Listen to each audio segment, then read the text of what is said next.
Welcome home to USA Global TV and Radio, a place where dreams take flight, with authentic storytelling, diverse perspectives and meaningful conversations, where global stories unite and bridges are built beyond all borders. Discover world-class education, entertainment, hope and inspiration.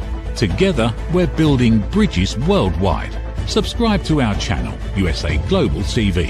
Download our app, USA Global TV. Be our guest or join our team. Visit usaglobaltv.com. Thanks to our founder and executive producer, Dr. Jacalyn Kerbeck. Music score by Yeffy Tang from Cloud Road Music.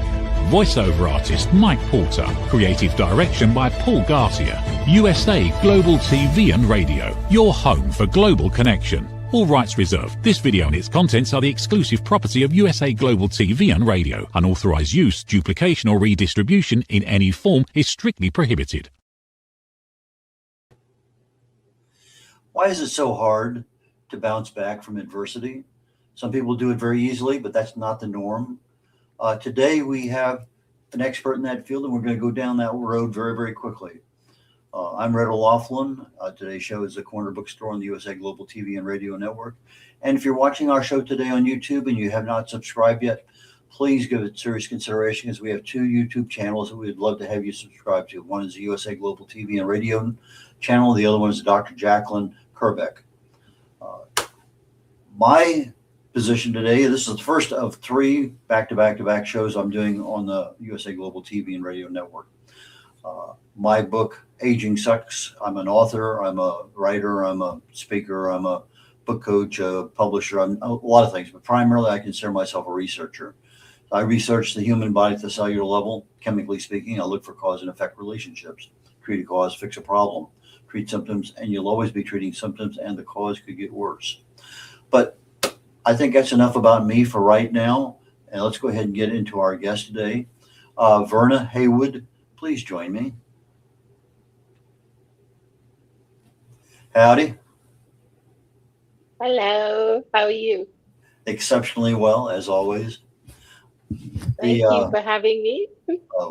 I loved our show the last time we did one. I commented then that I thought you had a great smile and you haven't lost it. So I'm glad to hear and see that. So we're talking about unstoppable resilience, the ability to bounce back from adversity, the method of being able to essentially adapt to adversity, to bounce back, to cope, to recover. All those kinds of words apply. So I know you have a personal story, and we shared it last time. Why don't we start with what happened and then what you did, and then we can get right into your book, because I think understanding where you came from before you wrote the book is important, because that sets the tone for why did you write this book. We could start right there, but it's not quite the same thing. So tell us. Okay. I wrote the book. Initially, I wanted to write about all the things that have happened to me. What I found when I started writing the book, it took on a life of its own. It was about how to become resilient. It's all about resilience throughout the book. And it gives you little quotation, and it have a workbook and journal that goes along with it. The reason is that when I was younger, I was abused as a child. And that went on until I got married. So you call it, you jump from the fire into from the frying pan into the fire. And so I did not, one thing I knew was I did not hold any grudges, because I had a great grandaunt who poured into me, because I was raped when I was about 2 years old. That's because, my cousin told me, and I confirm it with other family members, but I never knew anything about it until she said to me one day, "I'm so proud of you." And I was like, "What are you proud about?" And she said, "Well, you didn't born with a gold spoon in your mouth, and look where you are now." And I was like, where's that coming from? And then she went on to explain. But having gone through all of those things, I I never saw myself as resilient. I never saw myself as strong. I just had to get on with life. Even though you talked about it, even though I told people about it, I wasn't believed. I was telling lies and, adults and all of these different things. So I learned to cope with it. And the way that I coped was because I had this great grand aunt who spoke into my life, who told me I was strong and I was courageous. And she opened the book of Judges every single day and told me my name was Deborah, which is my second name. Deborah. Your name is Deborah. Deborah was a judge. Deborah was a prophetess. Deborah won the war. So you are strong and courageous. And anybody lift your dress up, slap them. Anybody? Yes, slap them. So I did that when I was in kindergarten. When my teacher lifted my dress up and I slapped her, and she wanted me to give an excuse, and I didn't say sorry. So I was placed in a corner to stand and face the wall. And as I carried on, with life, I didn't want to know anything. Everything I pushed everything back. I didn't want to hear. I didn't want to know. I just wanted to live, or maybe not, just exist until I just came to a point where I was being abused by my previous husband, and I made a decision I was not going to die. I've had enough. I'm not going to die in this marriage. So I told God, you have to make a way. You said that you would never leave me nor forsake me. You said. And so that's it. I just decided to move on. Okay, so when did you start writing the book? I started writing the book in 2020. That's when I got the revelations on Unstoppable Resilience. I was just sitting in the room and I was crying. It was Mother's Day, and I was like, everybody on Facebook was talking about mother and taking mother to lunch and dinner and all everything. And I was like, you bunch of hypocrites. That's what I said to myself. And I decided, well, I didn't have any mother to wish happy Mother's Day because my mom went missing when I was 22, going on my 23rd birthday. I hadn't seen her for 38 years. Now it's going to be 40 something years. I haven't seen her. And I had lost two babies. I had two miscarriages, one at 6 months and one at 6.5 months. I had no children to wish me happy Mother's Day. And I was just crying. And that's when I heard the words, you are unstoppable. You are resilient. And that's how unstoppable resilience came about. And and then I was speaking to someone about I'm going as a therapist, I was going to teach people how to do therapy from the inside out because I work with my hands and I work with my intuition. So I was going to do that. And he said, no, that's not what you are going to do. I'm not going to hold a franchise. You need to tell me your story. So when I told him my story, he said, no, you need to write your book and then you need to write a program, a coaching program. And that's how Reflect, Revitalize, and Renew came about. And that's how the Unstoppable Resilience book started. That's where it started from. How long did it take you to write it? It took me over 2 years to do that because when I started, I then later found out that I was diagnosed with breast cancer. I had to take the mammogram, and I didn't take the first mammogram because I felt that this is like a slab. You're putting a slab and you press it down and painful. No way, I'm not doing that. And then I missed it. So I had the second letter came through to do the mammogram. And again, I decided I wasn't going to have it until I heard the still voice, take the mammogram. And that's when I went and took the mammogram. And then 2 or 3 weeks later, I got a letter that I needed to go to Pool Hospital for a biopsy, a mammogram, and an ultrasound. And I thought, oh, something is up. And that's when I found out after everything, the nurse spoke to me and said that every Tuesday they meet at Dorchester Hospital to discuss cases and they will be discussing my case and then I will get another letter. And then when I saw the surgeon and she said, do I know why I was there? I said, I think so. I know why I'm here. Um, I didn't know what stage it was, but I just said, I'm not taking any chemo. I'm not taking any radiotherapy. I'm just going to eat food. And you know, when you're a bad child and your mother looked at you in such a way, she looked at me as though, are you crazy? She didn't say it, but her facial expression. And then that's when I knew it was bad because my husband was there and he heard. And we were taken into another room, and then the nurse started going through everything with me. And that's when I knew it was fast growing fast. And it was stage 3. And I needed to do something about it now, not just eat food. Something needed to be done now.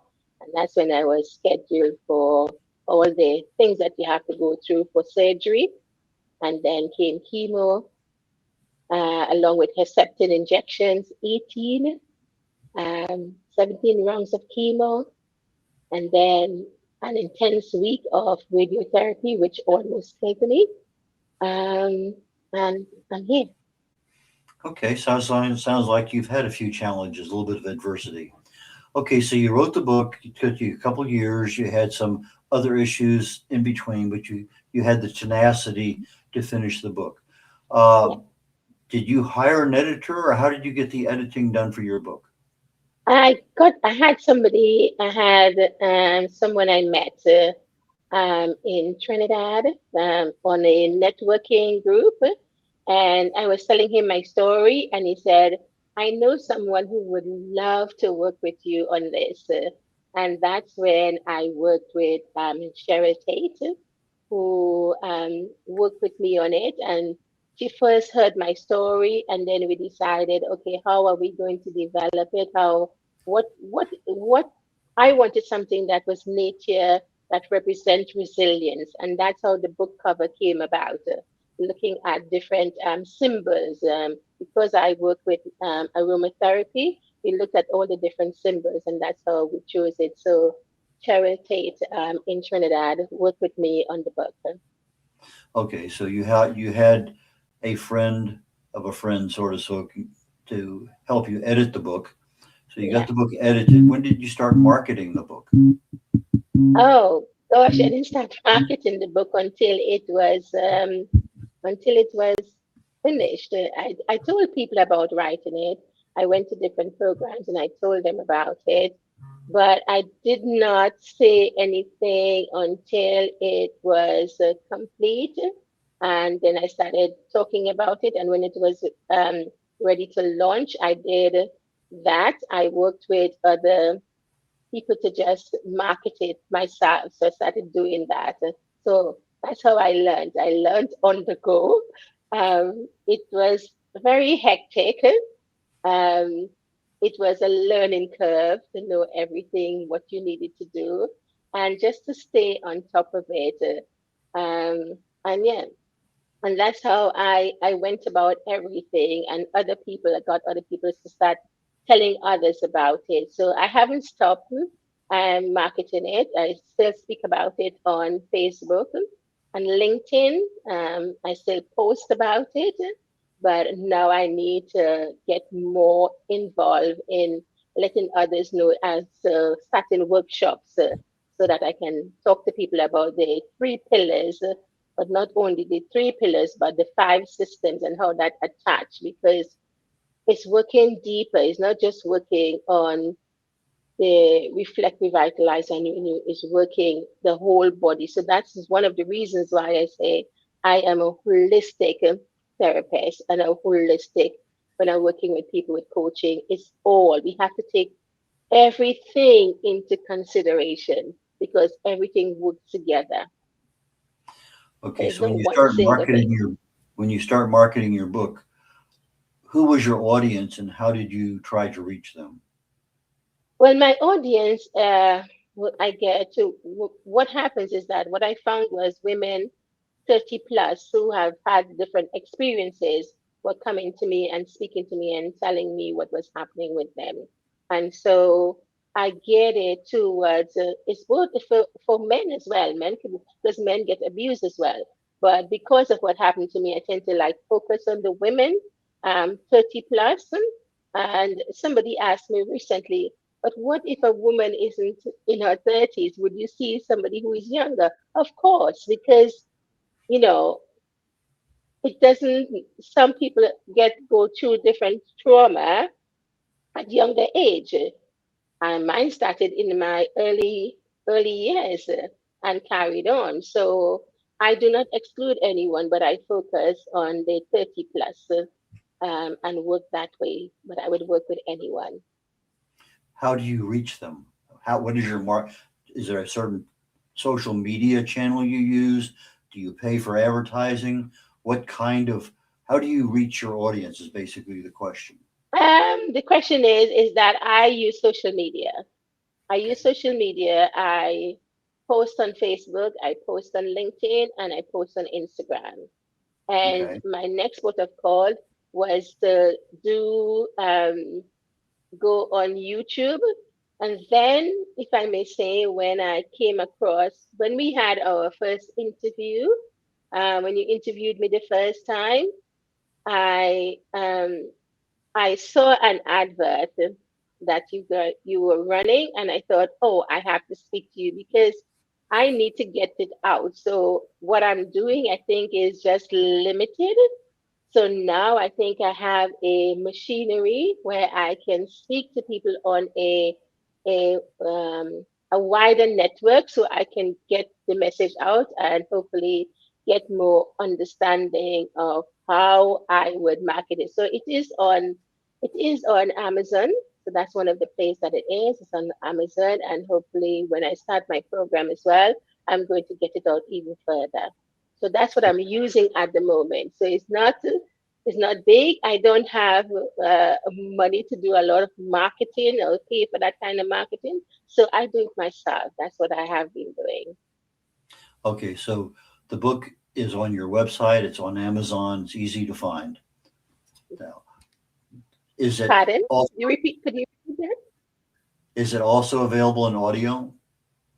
No, I am going to do it in audio because one lady asked me about that because she is impaired, and I have to consider people who have you know um, um, blind. So I have to take that into consideration. So I did say to her that I will do it in audio so that it can be out there for everyone. No one is left behind. And that's what I'm going to be doing. Okay. Do you have a YouTube channel? Yes, I do have a YouTube channel. It is um, Verna Haywood, Verna Haywood. Um, underscore and is on the Unstoppable Life. Yeah, so that's my YouTube channel, right? Okay. So you have your social media and you also have a YouTube channel. How, and you do your own videos or you have somebody do the video for you on your YouTube? How do you manage your YouTube channel? I At the moment my YouTube channel is not managed as it should, and I was only recently speaking, so I I go live on StreamYard. So I stream to social media and started streaming to YouTube. So I have a lot of content, a lot of material, which we need to start uploading. I want to do it professionally, so it have like a thumbnail and everything like that. I'm not good at graphic, but I have somebody who is able to do the graphic and help me to upload it. As you can see, I'm just sitting there in one of them, just my backdrop, which is the room that I'm in. And now I'm able to have a background because I have somebody who can do that and make it look the way it should, so that when somebody see it, they feel enticed to really look at it and really listen to the message, because the message is important. Most people love the aesthetics, and if the aesthetic is good, I can understand that wanting to have the aesthetics, but the aesthetics without listening to the message behind what is there, you're missing something. So I tend to look past all of that, but really get into it as well because I want to hear what the person is saying. How does that relate to me, and what could I learn from it? Okay, Verna, we're going to stop here very quickly for a commercial break. Be back in about a minute or so. When we come back, I want to talk about AI a little bit. I know pretty sure you didn't use it earlier from another conversation we had a while back, but Yeah. I want to go down that road just a little bit. So when we get back from the commercial, that's the direction I want to go in. Yeah. Every great story begins with a vision. At USA Global TV and Radio, for years, we've been providing world-class education, entertainment, inspiration, imagination, connections, and hope. Most people don't stay to watch the outro or the credits, but it's the people behind every success, behind every breakthrough, and behind every unforgettable story who matter. The TV show hosts, our guests, our sponsors, our publicists, our production team, our distribution team, our search engine optimization team, and so many more. You're the ones who make the difference. Every great story belongs to the people who bring it to life. Our future looks bright at USA Global TV and Radio, and that's because of you, our loyal fan base all around the world in more than 60 countries. Together, we're making a difference because you matter. USA Global TV and Radio, live streaming to over 60 countries. Voiceover, Dr. Jacalyn Kerbeck. Video production and direction, Paul Garcia. Subscribe to our channel, USA Global TV and Radio on YouTube.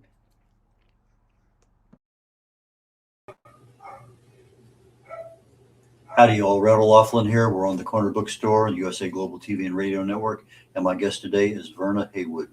Verna, please join me. Verna, just before the break, I mentioned that I wanted to talk a little bit about AI.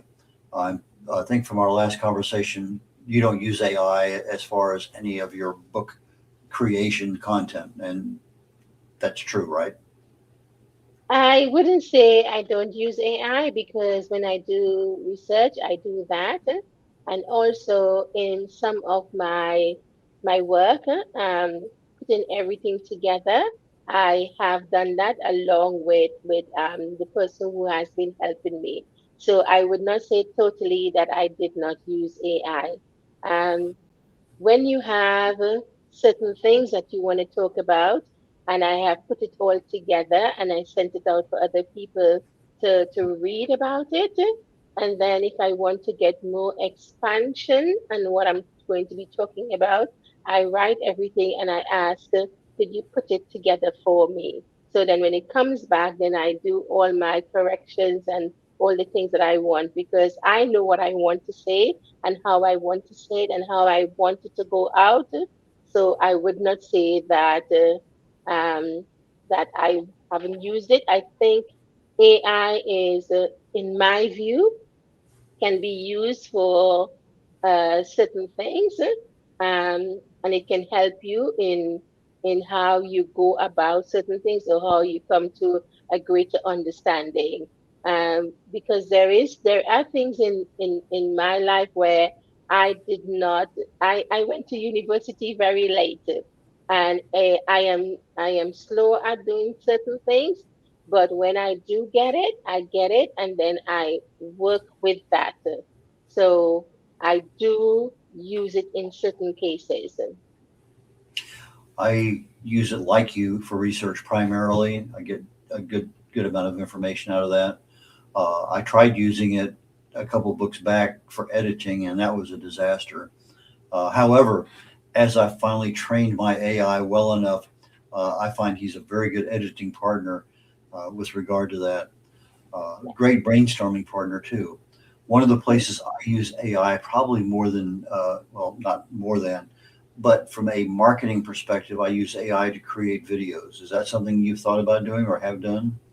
No, I haven't, but I've seen other people, and it's something that I'm looking into because I have a family member, and she's been telling me I need to use AI because she is very good at it. So one of the things that I look at, I want to be good at what I have, what I'm good at. If there are certain things that I am not good at, I don't want to waste my time trying to get good at it. I want to focus on what I'm good at, and I'm good at speaking. I'm good at explaining how I need to work with someone.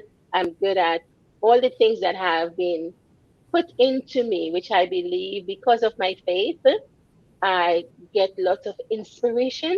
So when I get that inspiration, I want to write it down and I want to put that together. So I'm good at those things. So the designing and the video with AI, I'm not good at that. If you ask me what we're doing right now, sitting here and speaking to the screen, I am not just speaking to a screen, but I'm speaking to a person. You are with me, but I'm speaking to that person right there who wants to hear what I have to say and who will be touched by it, whose life will be changed because they see their story in what I am saying. That's what I'm good at.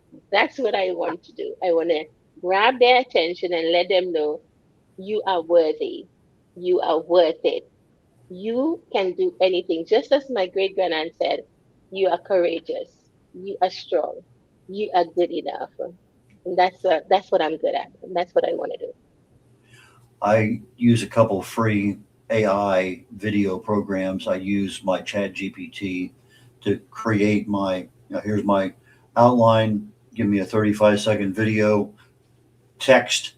I get that, I look at it, tweak it, and then I put it into one of my AI programs Oh, and I have a nice little video. But lately I've okay. been finding there's another one called Notebook LM that has the ability to create videos again for free.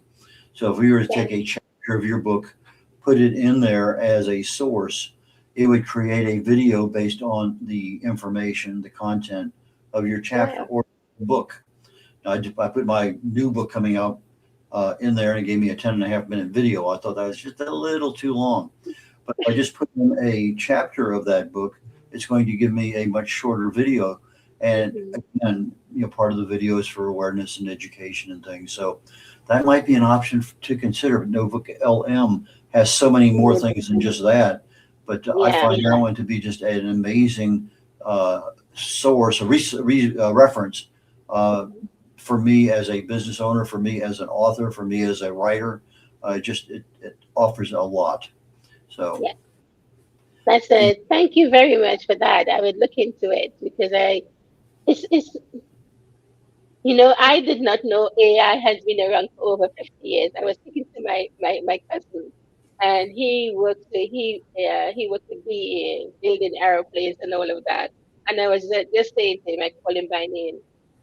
Did you know AI?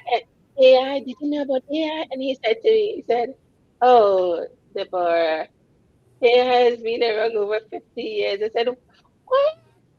He said, "Yeah, how do you think we build airplanes? How do you think all these things have been happening?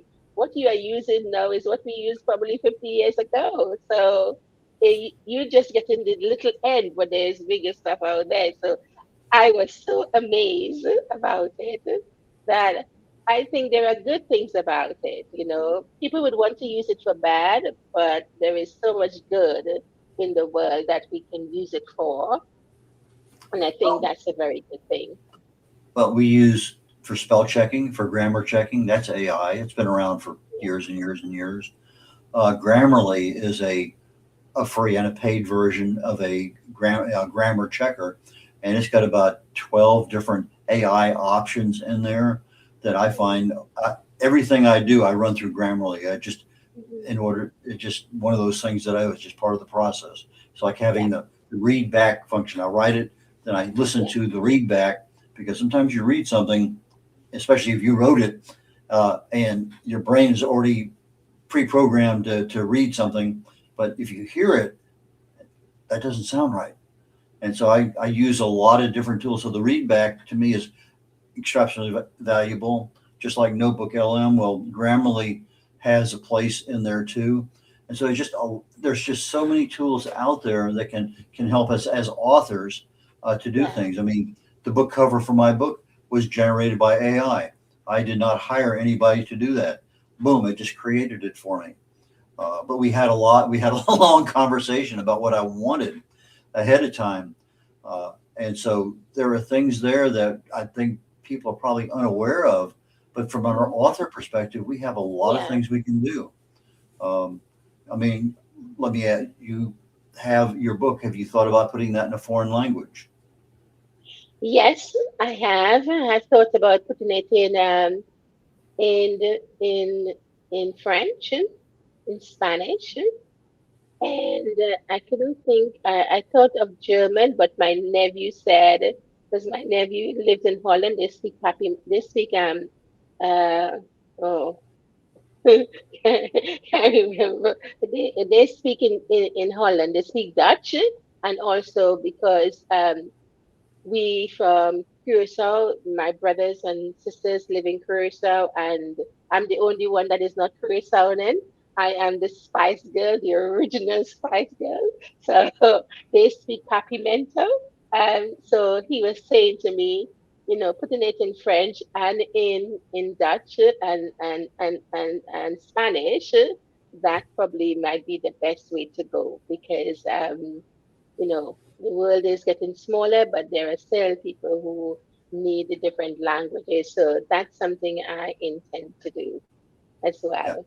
So, but I yeah, love how you talk about the different tools that is out there so that we can use that to help us. I think having the help to understand certain things, I suppose one of the areas that because I get when I was given the program Reflect, Revitalize, and Renew, I knew it was big because when I started speaking to people, and I think one of the reasons you talk about why didn't I, how did I market it? Because I spoke to a couple of people before and told them about it, and they looked at me very strange, like, who is this crazy woman? What is she talking about? And said yes they would work with me, but then they never contacted me again. So I just put my head down and just started working in it, and I knew it was much bigger. I knew there was a lot of depth to it, and as I sat with it and sat with it, I began to see how deep it was, because I remember when I was studying therapeutics, my lecturer came to me and she said, you have a gift. Said, you have a gift, go use your gift, because I wanted to go straight to university to do my degree. And she said, no, you have a gift, go use your gift. After you have done that and you want to go to university, then go to university. Otherwise, you will become an academic, nothing wrong with that, but you would lose your gift. So I embarked on using my gift, and that's what has expanded everything. So I never worked surface, I always worked from the inside out because everything starts from within. okay. When we were backstage earlier, I asked you if there's something we might absolutely need to talk about today, and we're getting toward the end. So communication, uh, in a literally in a minute or two, because we are getting very close to the end of the show, and I want to Yeah. give you time to talk about your book and everything. Uh, Tell us a little bit about communication, how it works in overcoming adversity and being able to cope better. I think communication is key. I didn't understand it until I started writing my book and understanding. No, before writing my book, I learned how to create my course, and I was working with Dr. Cindy she's in Carolina, but we worked online during the pandemic. And that's when I came across the communication styles. And I realized that a lot of things that was said to me in those years, and even positive intelligence, when I was doing all those things, I had no idea that that's what I was doing. But I love people, and to me, it doesn't matter where anybody come from. It doesn't matter about how they worship. It was about the gift that God has put within us. and how we need to understand each other and how we need to work with each other. So I understood there was four communication styles. There was the innovator, the producer, the analytic, and the diplomat. Well, I knew straight off I was a diplomat. I love bringing people together and I love finding place of peace. But also, I I am an innovator. I know how to be innovative. So yeah, so that's why I think communication is key. How do people get in touch with you if you want to be at a speaking event? How do they buy your book? They can buy my book on you Google on Amazon. My book is on Amazon. I so because Amazon distribute worldwide, but also if they live here in the UK and they want to come to me directly, they can, and they want to have it signed directly by me, then I will do that for them. So they can get it on Amazon, or they can message me on Facebook or LinkedIn, or they can email me at hello@verna-haywood.com, and they will find me there. So you can look on any of my social media and you will find my details. Okay, so email is hello, just hi, how are you? Hello at Hello, hello at verna-haywood.com. okay, Verna Verna for our audio audience, and Haywood Haywood. Yes, Okay, so yes, that gets you that part. So you have a Verna-Haywood.com website. Is that true? yes, yes, Okay, so the website has your books. Amazon has your books. It doesn't matter what country you're in, you can find them. The English version is available now. In the yes, not too distant future, we may be able to see it in French and Spanish, still to be yes, determined. Uh, yes, and even though you have a YouTube channel, the uploading of a lot of things are in progress and will yes. be there pretty soon so that Pretty- you'll be able to share your content and your value with the Yes, audience where they can actually watch you communicate uh, as you do a very good job of in that regard. So uh, yes. I I think we covered a lot of things today, Verna, don't And you?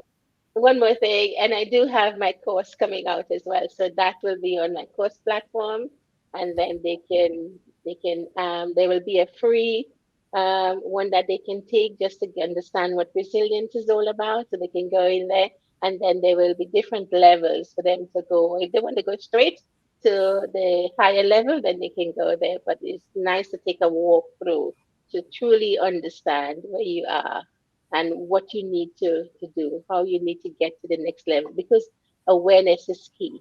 You want to start with awareness. So Okay, that's available on your website. That's where they would find that information. they'll find the information, the academy. So I'm putting everything there. I'm just working on it, and everything will be there. So when you go on my website, you will see academy. If you click academy, that will take you to the course stage. Okay, makes sense. I was looking at your website earlier and I saw Academy there. So, okay, I didn't click on it, but now I know it's there and I know what you're talking about. Verna, it's been super great chatting with you today. I loved our conversation. I look forward to the next one. And with that, I'm going to bid you adieu and we will catch you later on down the road. Okay. Okay, thank you so much for having me on your program, Red. I appreciate it. Okay, Verna, we catch you later on. Take care now. That's our first of three programs I'm doing today, back to back to back. My book, Aging Sucks, is coming out July 4th. The book is written, it's in beta review right now, beta readers.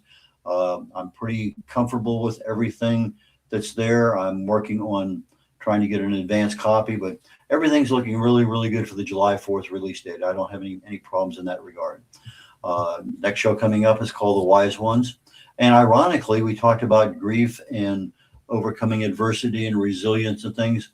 And my next guest, we're going to keep in that same general topic. We have a specialist on grief. And so please join me if you can. And my last show today is on Talking Heads. I'm talking about what does health look like? So We'll catch you all later on, and have a wonderful, wonderful day. Take care now. Bye. My Tummy Hurts by Dr. Jacalyn Kerbeck.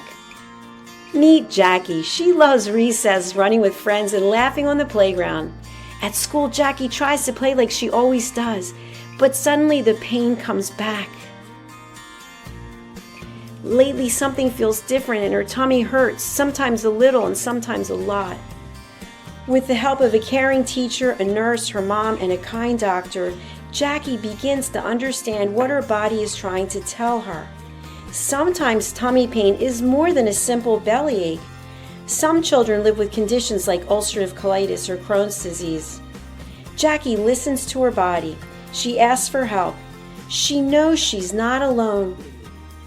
And Jackie finds her way back to running, laughing, and being herself. My Tummy Hurts, a kid's guide to bellyaches and bathroom troubles by Dr. Jacalyn Kerbeck, available on Amazon and in fine bookstores around the world. Every great story begins with a vision. At USA Global TV and Radio for years, we've been providing world-class education, entertainment, inspiration, imagination, connections, and hope. Most people don't stay to watch the outro or the credits, but it's the people behind every success, behind every breakthrough, and behind every unforgettable story who matter. The TV show hosts, our guests, our sponsors, our publicists, our production team, our distribution team, our search engine optimization team, and so many more. You're the ones who make the difference. Every great story belongs to the people who bring it to life. Our future looks bright at USA Global TV and Radio, and that's because of you, our loyal fan base all around the world in more than 60 countries. Together, we're making a difference because you matter. USA Global TV and Radio, live streaming to over 60 countries. Voiceover, Dr. Jacalyn Kerbeck. Video production and direction, Paul Garcia. Subscribe to our channel, USA Global TV and Radio on YouTube. Thank you, viewers and listeners of USA Global TV and Radio, for joining us today. We're honoured to have your time and attention as part of our global community. At USA Global TV and Radio, we believe in the power of authentic conversations, meaningful connections, and creating a world of possibilities together. Want to be part of something bigger? Join our team of elevated listeners at usaglobaltv.com, a space where your voice matters and your ability to listen transforms relationships. Stay connected with us across all our platforms for thought-provoking discussions, expert insights, and empowering stories. Subscribe to our channels at youtube.com/c/USA Global TV. Follow us on social media and explore the endless opportunities we're creating for growth, learning, and inspiration. Together, we're not just broadcasting, we're building bridges and changing lives one conversation at a time. For inquiries, contact us at info@usaglobaltv.com. Produced by Executive Producer and Director Dr. Jacalyn Kerbeck. Voiceover by Mike Porter. Creative direction by Paul Garcia. All rights reserved. Visit usaglobaltv.com to view our full terms and conditions.